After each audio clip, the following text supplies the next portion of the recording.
Ksoo is way more fried than you think. So as you all know, he was found guilty for a body, snitched on by his pops and his homie. But what some of y'all don't know is he's fighting a second body after that, the murder of Bibby. This was the hat that made him famous. Now, the first case that he just lost had concrete evidence against him. But this one?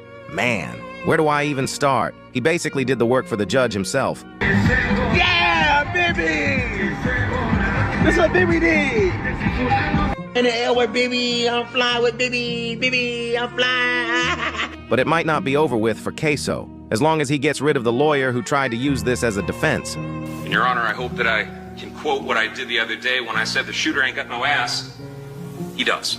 What do you think? Could Ksoo get a second chance at life?